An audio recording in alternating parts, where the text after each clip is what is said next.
Hello, scholars. Welcome. Professor Henkle here. Today, we are going to discuss marine life. What? All the life in the ocean? That's a really big topic. You're right. And there are very specific courses called marine biology. But as part of our introduction to the oceans, our study of oceanography, which encompasses multiple topics across a plethora of disciplines, we will introduce marine life here today. So, what are we getting into? We're going to discuss life, taxonomy, how to classify marine organisms. We'll look at the abundance and quantification of marine species, classify the difference between plankton, nekton, and benthos, important words to know, and we will. We'll know them so well. We'll look at adaptations for living, both physical and chemical, and then we will introduce the pelagic and the benthic marine environments, which you've already heard about, but this sets the stage for lectures to come where we discuss animals in the pelagic environment and animals in the benthic environment. Let's go. So, let's start with this question. What exactly is life? Am I life? I think I'm pretty alive. Is my pointer alive? It's also made of matter, but we wouldn't technically classify the pointer as alive because scientifically speaking, now we could sit here and discuss all day long about the physical, the metaphysical, the spiritual, the philosophical definitions of life, but for our discussion, we'll keep it to science. So in science, living things can capture, store, and transmit energy. Plants do it through photosynthesis. Animals do it through eating plants. Living things can reproduce. They can adapt to their environment, and they can change over time. That's basically the definition of evolution. Change through time, adaptation, natural selection, reproduction, and then metabolism. So these things here make life possible. Now I know it's much more romantic and beautiful than this, but for our conversation, this is what life is. So how do we classify life? Well, if we zoom way out, the biggest level of classification that we can do is the domain. As we see here, there are bacteria, simple life forms without a nuclei. There are archaea, simple microscopic creatures. And then there are eukarya, complex multicellular organisms. This includes plants, animals, protists, and fungi. And when we dive one step a little deeper, we can classify into 6 kingdoms. So all 6 kingdoms are within the 3 domains. The Archaebacteria kingdom is the archaea domain. The Eubacteria kingdom is the bacteria domain. And the eukarya domain includes protists, fungi, plants, and animals. Here we can see another image that shows us how we classify life. But, okay, how do we classify life? Well, we look at characteristics, shared physical characteristics of organisms. And organisms that have similar characteristics, like 4 limbs or a bony spine, vertebra, are considered together in these various layers of a nested hierarchy. Domain, biggest, kingdom, phylum, class, order, family, genus, species. This was developed by Carl Linnaeus in the 1700s, where basically this research was identifying and this researcher was identifying, and this researcher was identifying, and they were all identifying, but they couldn't communicate. So Carl Linnaeus came in and said, let me take all of these, and I see the similarities. I'm going to create this taxonomic hierarchical organization system, and we will call species by their genus species name. For the fox, it's Vulpes vulpes. For humans, it is Homo sapiens. You've probably heard this word before. Homo sapien is our genus, species, taxonomic classification. There's a lot of species on Earth. A species is a population of organisms that can reproduce and transfer their genes through generations. Okay, that's very scientific, but hey, it's a science class. So lots of species, about 1.8 million cataloged on Earth, about 240,000 species cataloged in the ocean. That means we've discovered them. But have we discovered everything? No, definitely not. There's about 2,000 new species on Earth in the marine and land environments discovered every year. And it's estimated that there's probably about 1 million different types of species in the ocean and 3 million total on Earth. So we found a lot, but we still have a lot of discovery. And this is promising. If you want to help understand the natural world, you can. Maybe by exploring the ocean and seeing what you can find. So if we compare land to oceans, 87% of the total species on Earth are on land, 13% are in the ocean. Why is that? The oceans are much more stable. The pH, the temperature, the chemistry, unlike on land where you have a variety of different biomes with different climates, with different temperatures, precipitations, you have a greater diversity that leads to greater speciation. So there's more variability on land, more selective environmental pressures on land than in the ocean, thus greater diversity. How about in the ocean? Well, benthic, this is the ocean bottom. Pelagic, this is the open ocean. There's way more species in the ocean on the ocean bottom than in the open ocean. 98% to 2%. That is a staggering figure.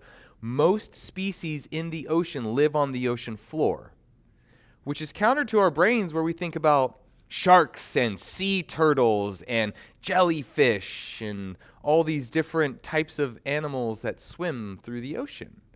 But if we're thinking about stability, the ocean floor and near coastal environments are much more variable than the open ocean, which below about 1,000 meters, there's absolutely no light, and you have temperature, density, salinity, all relatively stable from 1,000 meters all the way down to the bottom of the ocean, if we can think back to chemical characteristics of the ocean. So this is our division. 87% of species on land, 13% in the ocean. Of that 13, mostly on the ocean bottom. We can think about ocean species, about marine life, in 3 different ways. We've got plankton, which are the floaters, nekton, which are the swimmers, and benthos, which are the bottom dwellers. So what can marine life do in the ocean? They can float, they can swim, or they can live on the bottom. Let's get a little bit deeper into this. Plankton, mostly found in marine waters, also in freshwater. There's a surrogate to freshwater and seawater. It's all water, but differences because of chemistry. Plankton are tiny and microscopic plants and animals that float in the ocean. Phytoplankton form the base of the food chain. They're the photosynthesizers. Zooplankton are consumers. They eat the phytoplankton. Most of the biomass on Earth consists of plankton. 3 specific species, which we'll talk about. That is a huge, staggering figure. So for all the plants and all the animals and all the life on this entire planet, there is more biomass, the entire amount of organic material, floating in the ocean as microscopic phytoplankton than anything else. Wow, most life exists in the ocean and we can't even see it. I'll just leave us right there. They live in the sunlit zone, which is the upper 200 meters, the euphotic zone, and are classified into 2 groups, which I mentioned, phytoplankton, photosynthesizers, and zooplankton, which are the animals that eat the plants. Awesome. The oceans are so cool. Nekton include almost all swimming organisms, invertebrates to vertebrates. They provide food needed for carnivorous fish, mammals, birds, and humans that live close to these waters. And then when they die, they sink to the bottom of the ocean, becoming part of marine sediments, providing an organic composition. So if it swims in the ocean, it is nekton. And then benthos, all the critters that are living on the bottom of the ocean. We've got two specific. We've got the epifauna that live on top of the surface, and the infauna, which live buried in shallow marine sediments. Different survival strategies. Remember, this is 98% of the species. Plankton is a few different types of species that account for the most biomass. There's a lot of them. But the diversity in the oceans lives here on the ocean floor. Pretty cool stuff. So, organisms change through time. That's called evolution. And we adapt to our environments in the environmental pressure. The pressures in the ocean are different than the pressures on land. What do marine life adapt to in the ocean? Or how do marine life adapt to the pressures in the ocean? Well, one way is because it is an environment that's full of water is to become mostly water. This helps prevent drying out. If your chemistry is similar to the chemistry of the environment in which you live in, then you are in balance, isotonic with that environment. So humans, 65% water. Fish, scallops, lobster, jellies are almost 100% water. And this is within the protoplasm, the substance of living water, of living matter that helps us from drying out. Marine life changes their shape. They've got physical support. So it might be appendages with hairs that help for buoyancy to resist sinking. It might be the size. The smaller a species is, the easier it is to float, as we see here in high surface area to volume ratio. The bigger, okay, so if we run through this is a cube. Has 6 sides. Surface, 6. Volume, 1 cube. Surface area to volume is 6. Here are 8 cubes. Volume, 8. The surface is going to be 24 surfaces on the outside, meaning the surface area to volume is 3. Let's go bigger.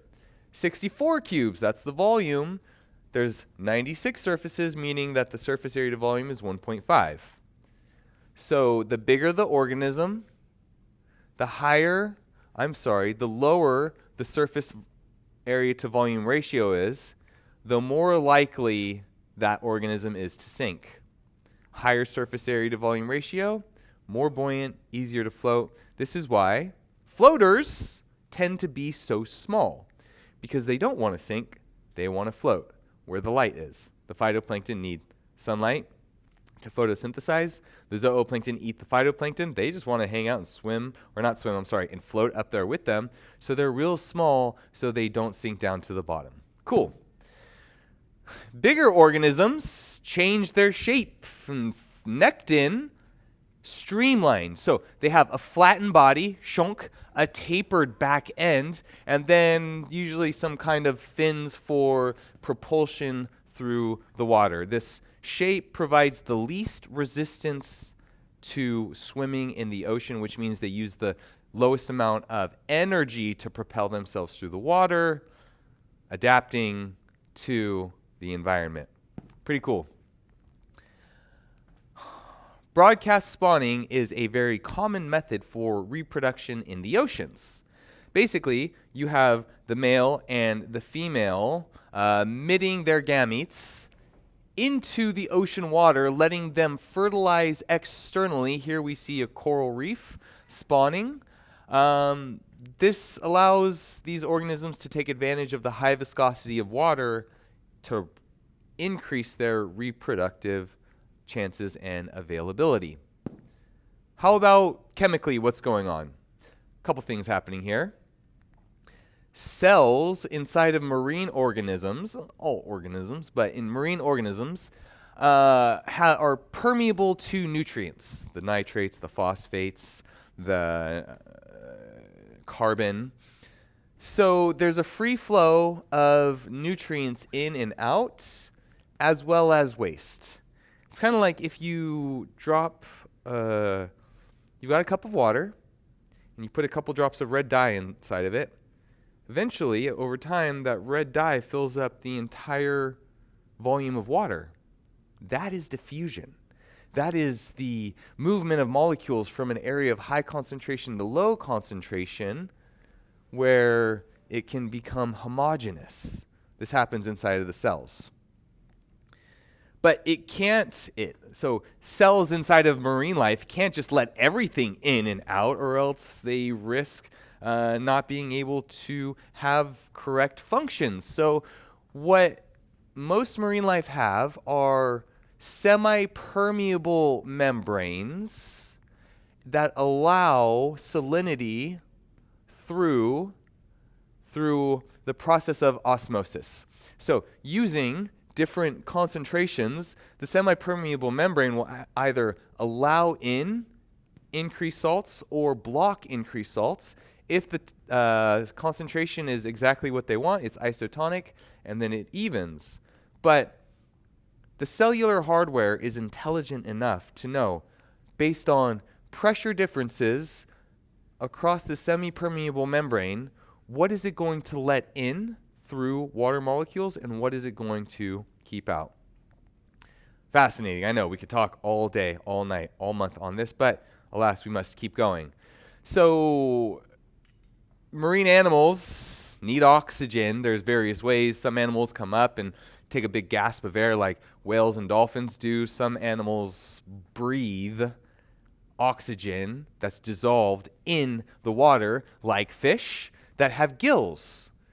Water passes through the fish's mouth, through the gills. There's an exchange of carbon dioxide and oxygen, and these gill structures can be variable amongst different types of animals.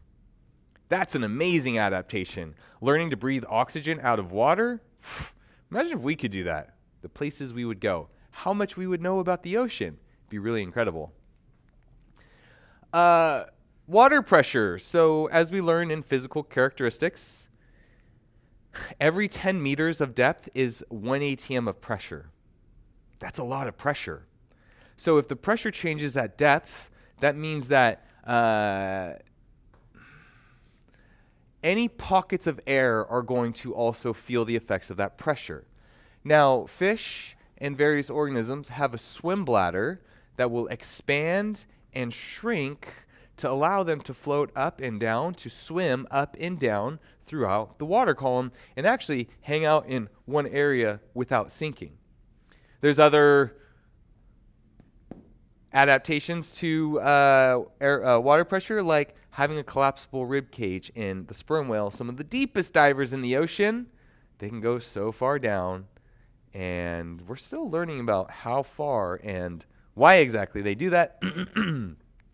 But it's a pretty cool thing. So we've got external adaptations to the colors of marine life. They can camouflage through color patterns. They can have counter shading where they're dark on top, light on the bottom. If you're swimming underneath and they're light, it looks like the sun. If you're swimming above and they're dark, it looks like the deep ocean, so they avoid predation that way. And there can be disruptive coloration, as we see here. Large, bold patterns and contrasting colors that allow the animal to blend into the background. This takes us into divisions of the marine environment. Pelagic and benthic. Pelagic is the open ocean. It's the biggest realm on Earth because it has the most amount of volume. 1.37 billion cubic kilometers. That's a lot. I can't even fathom.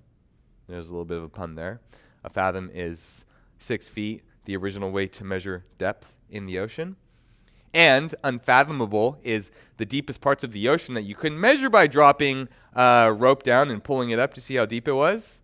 Unfathomable. Cannot count the amount of fathoms. Anyways, and then benthic, the ocean bottom.